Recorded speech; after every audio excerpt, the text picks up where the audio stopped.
primeiro módulo, referimos-nos à visão da vista dupla no aeroporto de Paris. Mais ou menos um ano antes, os espíritos benfeitores, em uma reunião no mundo espiritual, abordaram uma questão muito delicada. Encontramos-nos, dizia um visitante de alta esfera, no momento de crise da humanidade terrestre. Mas é necessário lembrar que a crise que se alastra pelo mundo tem origem no indivíduo. A criatura humana está em crise e, como é natural, essa crise individual, que é resultado do vazio existencial, expande-se, forma a crise familiar, a crise social, nacional, internacional.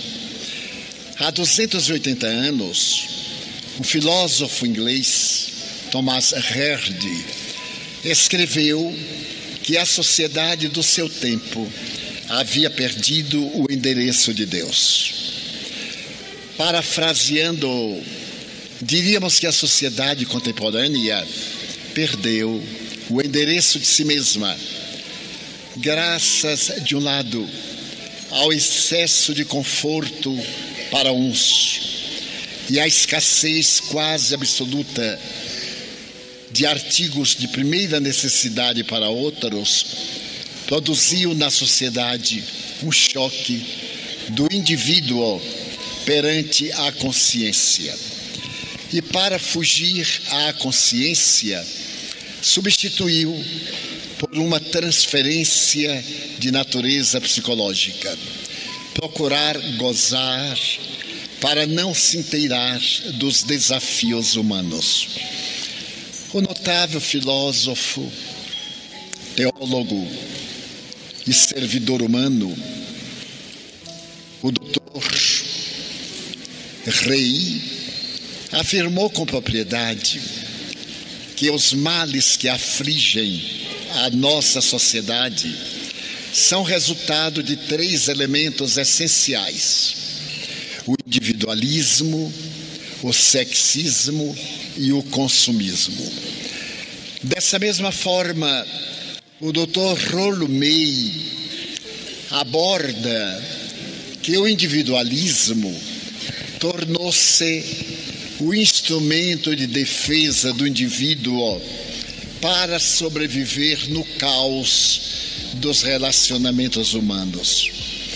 A comunicação virtual aproximou-nos tecnicamente de estranhos e afastou-nos do nosso meio familiar, das nossas amizades. Hoje, namoramos, fazemos compra, saudamos, apresentamos pêsames, praticamente tudo através do iPod ou do iPhone. E, em consequência, a nossa afetividade ficou mecânica, eletrônica, fria. Temos aquelas palavras repetitivas, habituais, que parecem preencher a ausência do nosso sentimento. Então, nós nos recolhemos ao individualismo, mantendo o coletivismo sem emoção. Porque falamos a pessoas estranhas, que conhecemos a máscara, a persona, o que elas dizem de si, quando antes, na convivência, nós conhecíamos o indivíduo, suas emoções, seu comportamento. Então, esse individualismo levou-nos à primeira fuga, a fuga do prazer, da libido. Tomemos a libido freudiana e ampliemos. Comer bem, passear bastante, gozar de qualquer forma, é uma maneira de libido. E graças à facilidade moral, à ausência de pudor e à necessidade da afetividade, recorremos à libido sexual, aos encontros rápidos, sem responsabilidade, sem vinculação. E quanto maior o número, mais vazio ficamos no existencial. Mas para preencher esse vazio, nós recorremos ao consumismo, a ponto de hoje ser uma patologia. Pessoas enfermas que furtam, que se comprometem, que complicam os cartões de crédito, vivem amarguradas, porém, no consumismo, dão a ideia falsa de pessoas felizes. É necessário que revertamos e que procuremos a convivência fraternal, que procuremos o entendimento. Sabemos que as criaturas somos nós e que o outro reage como nós reagimos. Daí as nossas afinidades e as nossas rejeições. Mas tudo isso está no bojo da mudança, crise planetária.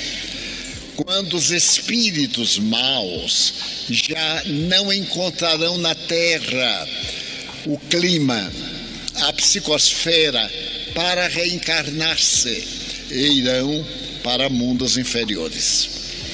Nesse interregno, a divindade está proporcionando a espíritos que ficaram retidos nas regiões infernais de sofrimento temporário, agora reencarnarem-se. E nós percebemos que o primitivismo, o excesso de tatuagem, de pirataria moral, como da pirataria dos séculos XIV, XVII, voltasse a esses indivíduos primários que, estou falando psicologicamente, na ausência de valores para chamar a atenção, avançam para o esdrúxulo, para a aberração, a fim de serem notados e comentados. Mas tudo isso leva a mais vazio existencial, à depressão, ao suicídio. É o século do suicídio. Estatísticas americanas mostraram que o PIB norte-americano é o maior do mundo, mas que o do ano passado foi 10 vezes maior do que o ano atrasado.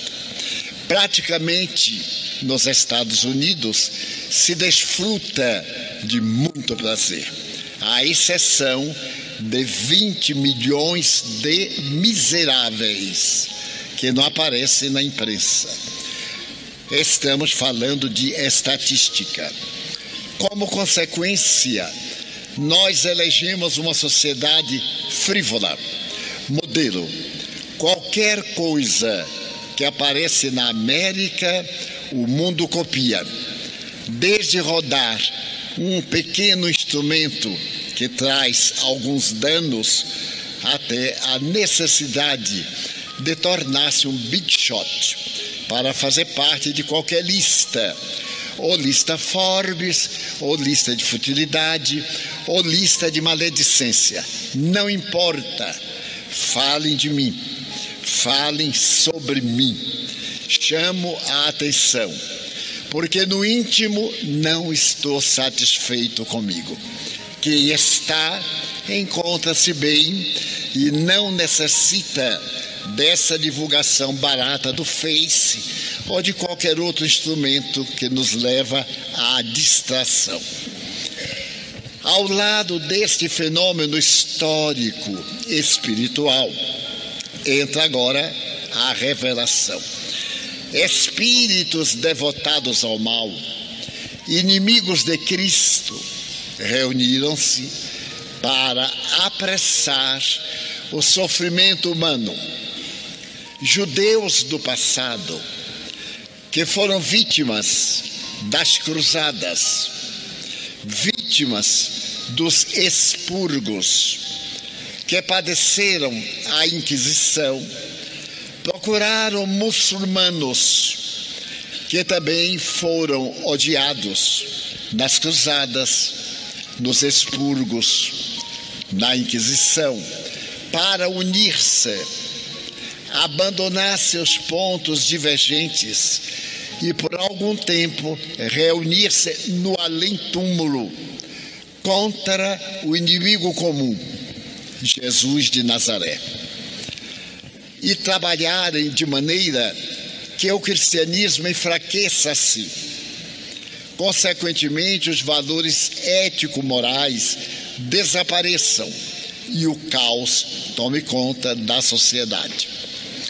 Como na atualidade, sem nenhum demérito para os outros, a doutrina que nos traz o Cristo na sua formulação ideal, o homem amor, o homem que revolucionou o mundo ensinando-nos autoiluminação, tornamo-nos, os espíritas, as vítimas preferidas desses espíritos, que passaram a perseguir-nos por causa do nosso ideal, a imiscuir-se nas nossas instituições doutrinárias, gerando situações lamentáveis, brigas ridículas por cargos, por funções, mas não por encargos, não por trabalho. A maledicência graça entre nós. Sejamos honestos a ponto de reconhecer. As inimizades formaram grupos nos grupos. Dificuldades de todo jaez e apêndices à doutrina têm sido inspirados para nos desviarem da codificação, que é a espinha dorsal da doutrina que nós abraçamos. Então, o que vemos? Espíritas que desertam, espíritas que estão dominados pelos conflitos, pelas dúvidas, espíritos e espíritas fragilizados. Quando lhes acontece qualquer fenômeno natural na evolução, mas por que eu? Por que eu estou sofrendo? Então, não acredita em reencarnação. É uma teoria. Porque a função da reencarnação é explicar-nos porque sofremos, porque temos dificuldades, porque temos desafios, porque a nossa vida é mais amarga do que outras vidas, ou é melhor, ou temos facilidades, uma inteligência brilhante. É a reencarnação que nos esclarece. Nada obstante, muitas pessoas dizem, eu me tornei espírita, e no entanto eu estou sofrendo. Mas o espiritismo não é para eliminar a dor do nosso débito. O espiritismo é para iluminar nossa alma, para não adquirirmos novos débitos e resgatarmos os velhos através do amor. Está havendo um enfoque totalmente oposto. Pessoas me dizem, mas Divaldo, eu sou bom, eu faço uma caridade e, no entanto, não estou conseguindo negócios. Eu digo, mas é a crise internacional. Ah, mas eu sou espírita. Então se conforme. Você sabe que vai passar. Você sabe que é um teste. As lições que nós lemos na doutrina são de consolo moral. Não são para nos dar a roupa da última grife, para nos colocar na classe executiva dos aviões, daqui para Salvador, classe executiva que graças a Deus não tem. Então nós estamos com enfoque desvairado, inspirados por forças satanizantes. A sensualidade está cada vez mais devoradora. Perdemos o hábito de nos olhar como irmãos e nos olhamos como cupidos, desejosos, atormentados e pior, em algumas casas nossas, onde deveria vigiar o respeito, a consideração, a estima. Alguns indivíduos psicopatas obsidiados utilizam-se do atendimento fraterno para seduzir pessoas vulneráveis, pessoas frágeis, para insinuar-se diante de pessoas agônicas, que nesse momento de dificuldade pega no mar do desespero qualquer tábua que lhe pareça de salvação. É necessário que alguém dê um alarme. É necessário que tenhamos a coragem de ver as nossas deficiências nas nossas casas. Não nos interessam como se comportam os outros religiosos. Interessa-nos como nos comportamos nós. As instituições estão lutando com dificuldades para achar passistas.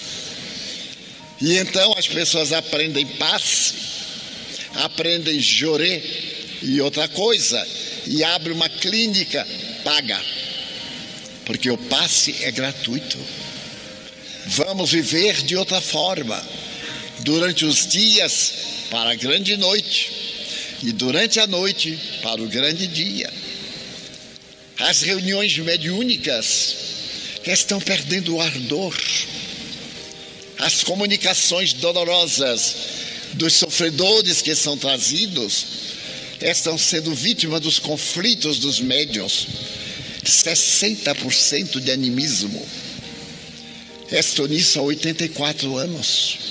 Posso avaliar, e qualquer pessoa de bom senso. Um espírito que se suicidou não vai incorporar em nenhum de nós dizendo: eu me suicidei, eu estava sentado no banco do jardim e aí eu me suicidei. Isso não é comunicação mediúnica, nem é narração. O suicida chega, suicida, desesperado, sem saber o que aconteceu, com as feridas da alma expostas. Ali é o hospital de emergência, que o dialogador vai com ternura, rapidez, para atender de emergência. Tenho ouvido doutrinadores demorarem 20, 40 minutos dizendo nada, mas exibindo locais, fazendo discurso: meu irmão, porque já ocorreu a desencarnação. O espírito sabe lá o que é desencarnação. Encontra-se no mundo astral, no mundo, quer dizer, sem nenhum toque. Quando a empresa chega e diz assim: ah, meu irmão, eu posso imaginar o que você está sofrendo, mas vamos pensar em Deus, vamos mudar de província. Você está conversando comigo, nós não nos conhecemos, mas nós sabemos do amor da divindade. E olhar que esse espírito sou eu amanhã, se não me conduzir bem. Os mentores nos fazem a caridade indireta. Olhe bem o que está lhe esperando, na dor de quem chega. Então é necessário que neste momento de crise não permitamos que as crises morais asfixiem as nossas instituições. Algumas delas montam o serviço social, muito bom, a caridade, e esquecem da maior caridade, que é dignificar o indivíduo. Dar sopa. Numa casa que eu fui, me disse: olha, esta já é neta daquela que veio aqui e era a avó. Eu perguntei: como é que você conseguiu manter na miséria 3 gerações? Como é que conseguiu? A nossa função é dar cidadania, é dignificar, é dar a sopa de emergência.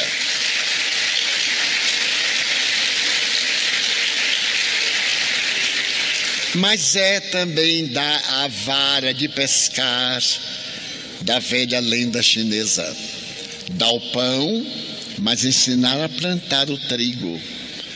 Acordar a pessoa, porque se nós podemos trabalhar o dia inteiro e à noite, a hora do cansaço e do sono, irmos visitar a dor e socorrer, vamos dizer também ao doente: levante um pouco, faça algo.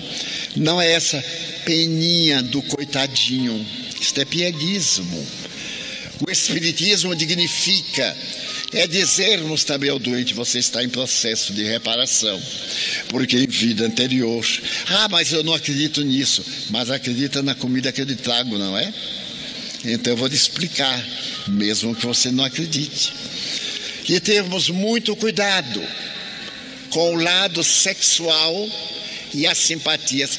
Nada de encontrar alma gêmea depois de casado. Se encontrar, a alma chegou tarde. Ou divorcie-se. Use o instrumento da lei, não simultaneamente. E muito menos na instituição espírita. E muito menos se é o guia que se apaixona pela cliente e que vai usar a cliente materialmente, porque há de tudo em nosso movimento. Devemos ter a coragem de reconhecer que, sendo barro, criaturas humanas, temos os mesmos erros do nosso próximo.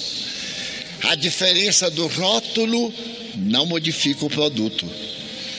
É necessário que ser espírita é lutar contra as más inclinações.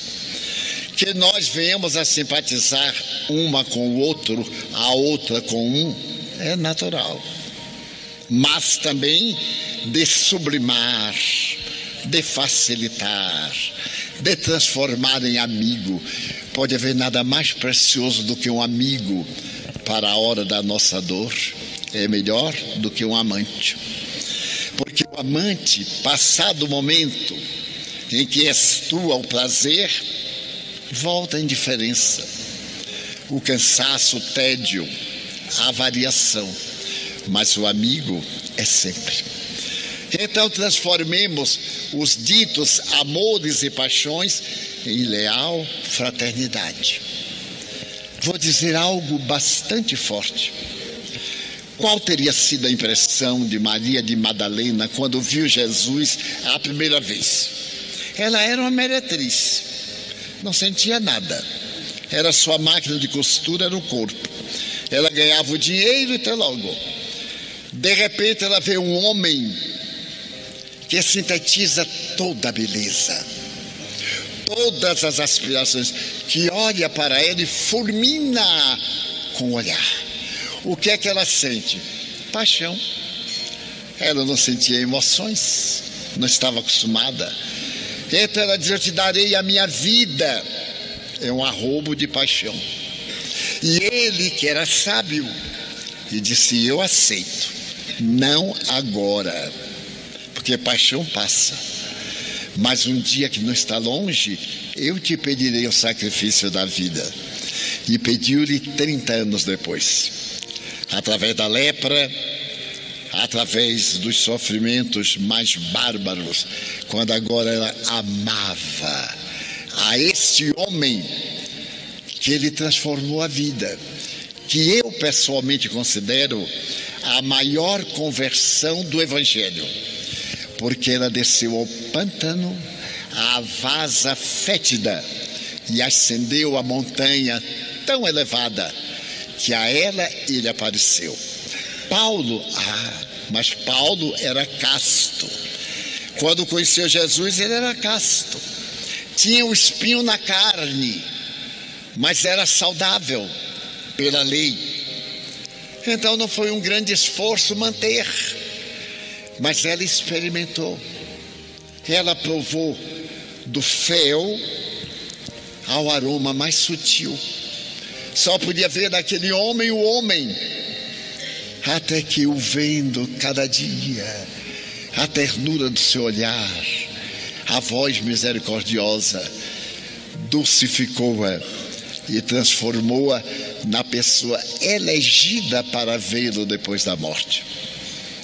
A mim me chamou sempre a atenção, por que ele não apareceu à sua mãe, a Pedro, a quem entregou o rebanho, a João, a quem amava tanto que disse, não provarás da morte. E não provou da morte pelo holocausto, foi o único que morreu de velhice. Todos foram assassinados. Por quê? Porque ela é a lição viva. Cada um de nós tem um pouquinho de Maria de Magdala. Cada um. Eu tenho uma boa parte. Por isso eu gosto dela, do esforço que ela faz. Então é necessário que não permitamos que esses espíritos infelizes nos induzam a certas situações embaraçosas. Que não deixemos que médiuns nos manobrem.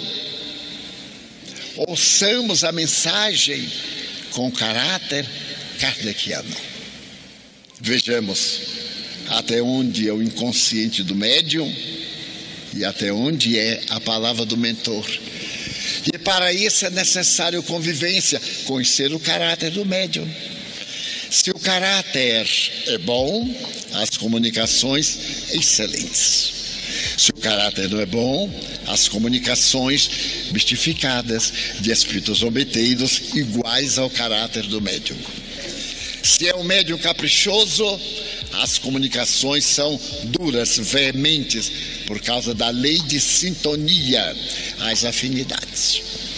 Então, aqueles espíritos estão influenciando também ao mundo cristão. Basta nós vermos o exército muçulmano, essa força que está no Oriente, nada mais é do que uma elite obsidiada, que elege a morte. Uma mãe disse ao filho, saia do exército.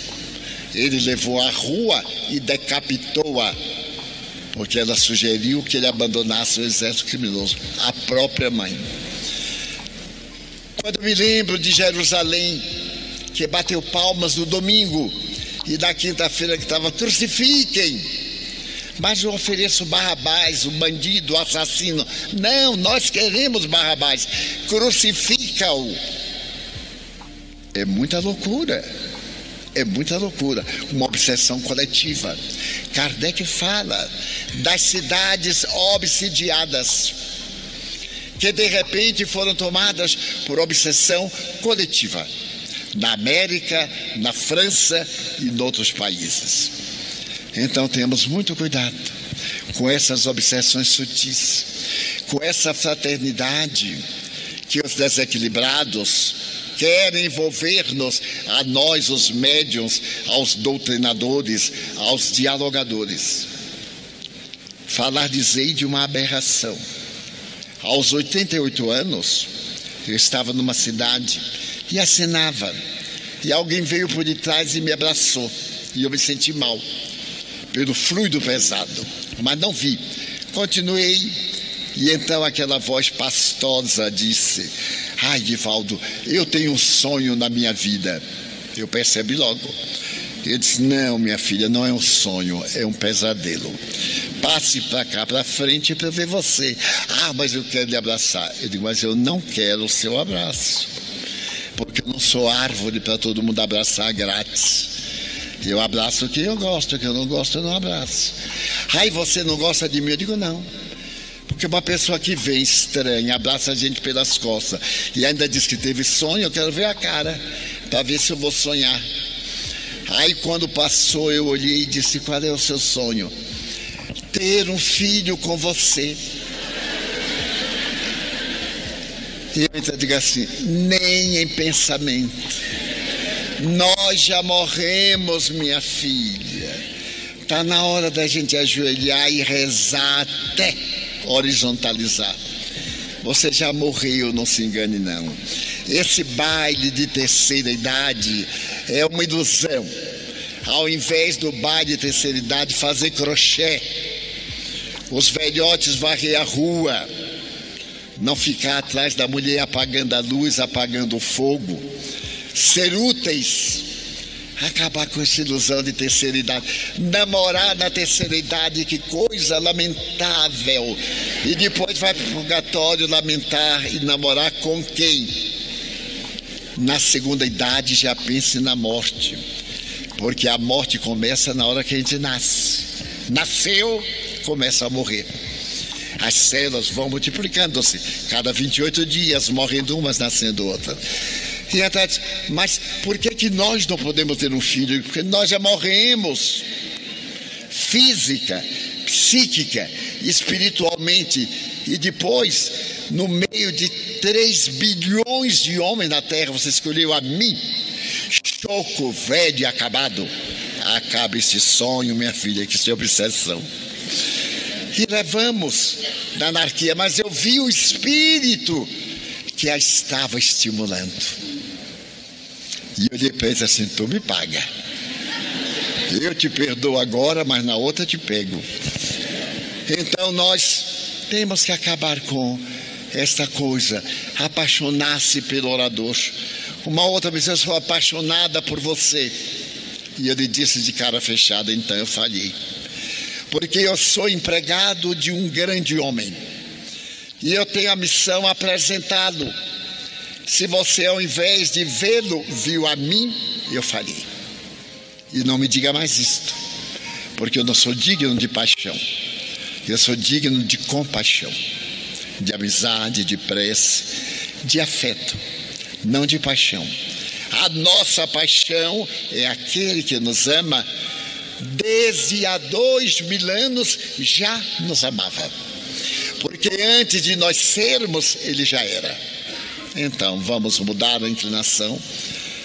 Então veio a mensagem pelo Face, veio a mensagem pelo e-mail, veio a mensagem de qualquer forma, declarações horrorosas. E mando fotografia de há 40 anos. Ilude-se que quiser, não confie naquela fotografia, tem 40 anos. Veja bem, porque quando olhar é um cadáver. Mas o que é isso? É o mal. E no aeroporto eu tive a oportunidade de ver uma verdadeira batalha entre aqueles espíritos e o nosso grupo que viajava para a cidade que nos aguardava. Aconteceram-nos todas as coisas difíceis de acontecer. Nós éramos um grupo de 10. Vimos no automóvel de um amigo, furou o pneu. Aguardamos a mudança, porque eu sou mineiro, vou viajar amanhã e eu chego hoje 6 da tarde, para não atrasar. Daí a pouco pegamos o engarrafamento. Isso em Londres. Quando chegamos ao terminal, descemos as malas. Não era o terminal, era o 4º terminal, longíssimo. Chegamos correndo, ou melhor, em Paris. Chegamos correndo, esbaforidos, e fomos à Air France. Estava lotadíssimo. Pegamos o funcionário daqueles de má vontade, que fazia tudo bem devagar, e nós éramos 10. Um de nós notou que estava sem o passaporte. Telefonou para o hotel. Não conseguiu. Não pôde viajar. Voltou no hotel 4 estrelas em Paris. O seu passaporte foi furtado por um funcionário, porque ele ameaçou ir à sûreté, a polícia, denunciar um hotel de 4 estrelas, e aí passou tudo que estava gravado, e estava lá o funcionário que deveria ser julgado pelo Dr. Moro.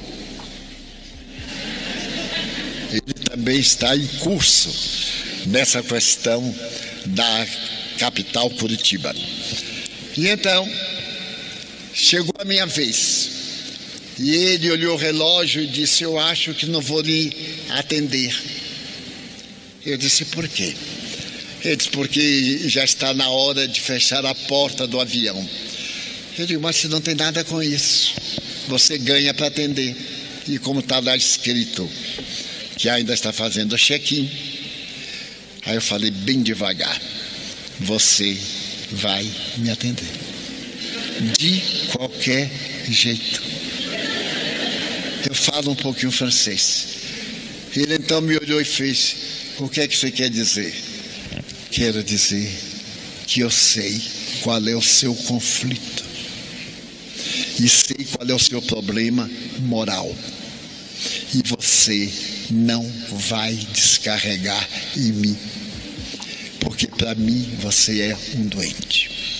Não é o problema, é o seu temperamento.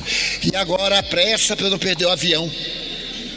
Ele tomou um susto tão grande, falando fino, requebrando para lá, requebrando para cá. Eu digo: e rápido, pega a minha mala, que eu não posso carregar peso. Ele disse assim: o senhor está possesso. Eu digo: os dois, você com Satanás e eu com Jesus Cristo. Então metade das filas deram risada,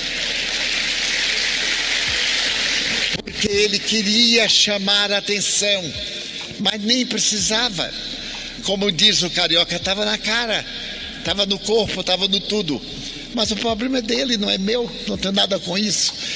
E depois ele diz: mas o senhor tem preconceito e é homofóbico?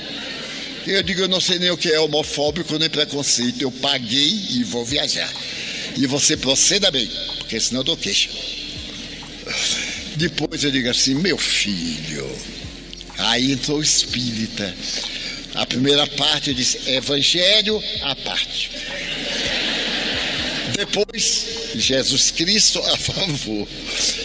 Mas eu vendo as dificuldades das entidades para impedirem que eu chegasse à cidade, a Dublin. E chegamos. Chovia de doer no coração, mas não eram eles. Eu digo: é bom porque limpa a psicosfera. E a partir daí comecei a observar a interveniência de entidades más junto a nós, entidades hebraicas. Não estou condenando o judaísmo, que eu sou uma pessoa que fala no meio espírita mais sobre o holocausto do que o outro.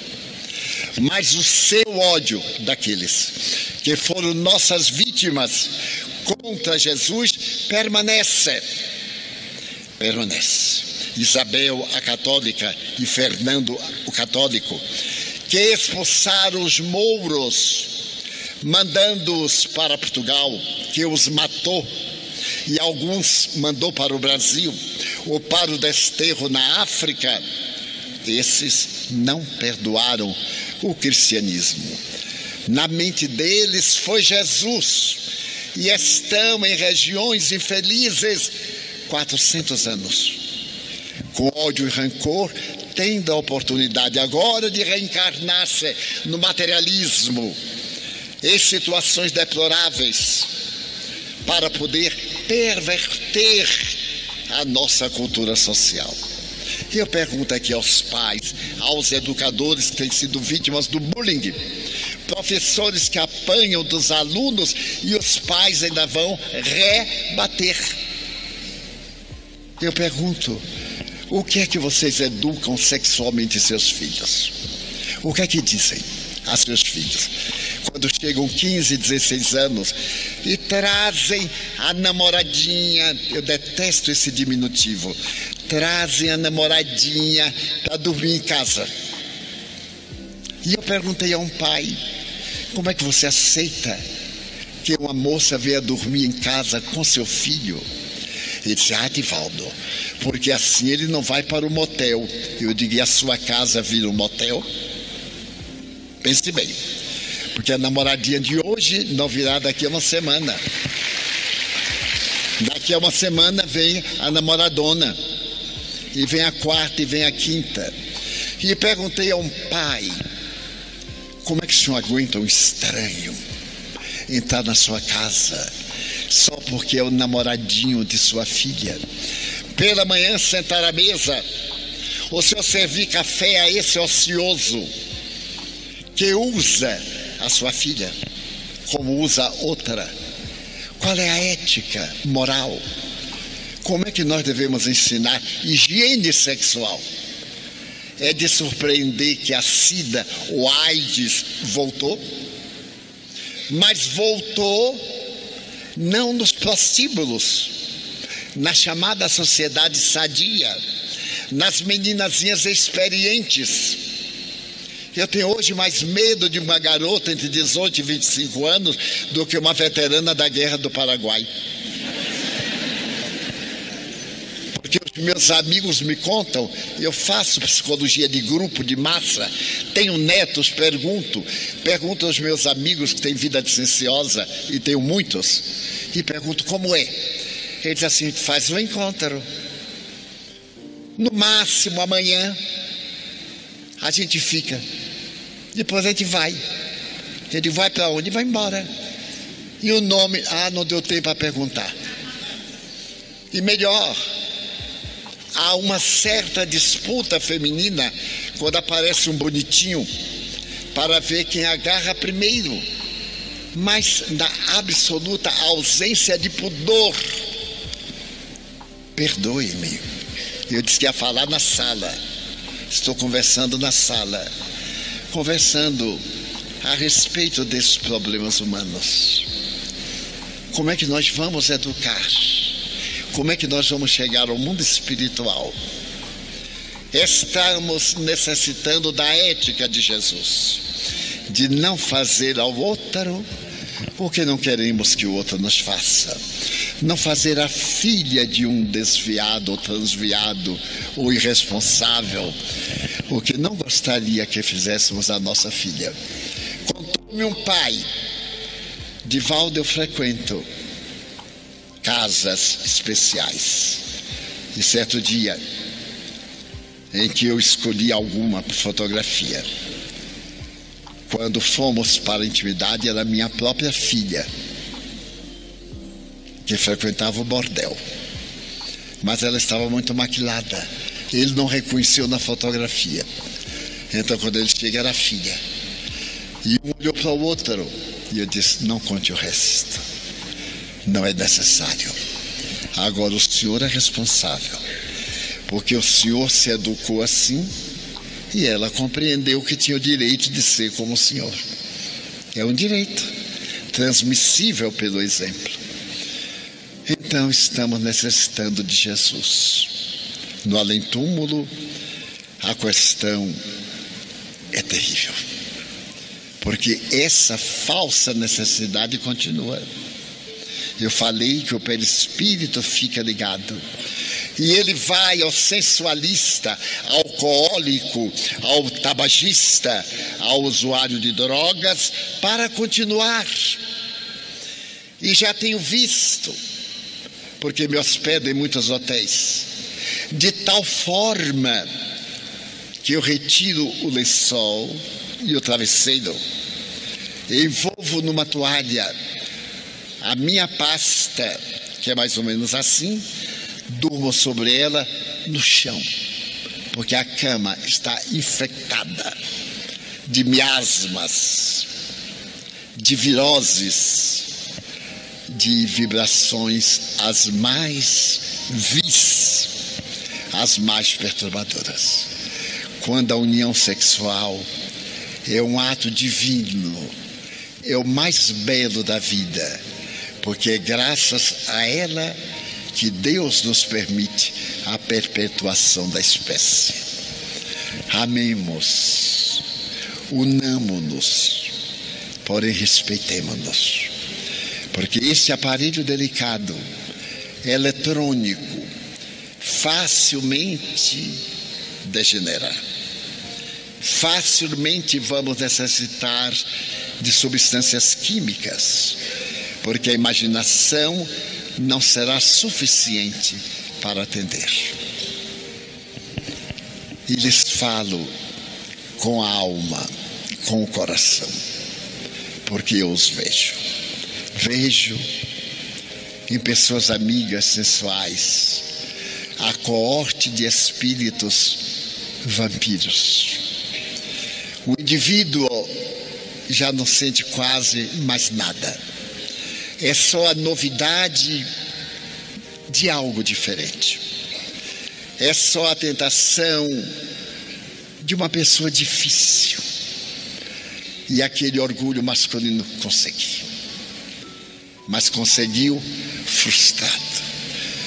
Porque a identidade sexual é muito delicada. Primeiro é psicológica. Permitam-me a palavra, impotências psicológicas, frigidez psicológica. E a mulher, para não se sentir mal perante o marido, ou o amante, ou o companheiro, faz de conta que se sente muito bem. As estatísticas Kinsey americanas dizem que 70% do sexo feminino não sente as propaladas emoções e sensações da imprensa burlesca, que somente fala de erotismo, não mais de sexismo, erotismo. Então, espíritas ou simpatizantes que somos, vivamos felizes. Encontremos a alegria de viver aqui, neste mundo denso, para irmos ao mundo sutil, igualmente leves, sem tormentos, sem buscas, sem desesperos, porque o reino de Deus começa aqui na terra. Se eu me excedi, o que não é do meu temperamento, se alguma palavra pareceu grotesca, desculpe-me, mas meditemos, porque o mundo melhor se-lo-á quando cada um de nós for melhor. E então esperamos que nesta semana, que atrai um dos maiores públicos do Brasil, em ordem que eu conheço é o número 3,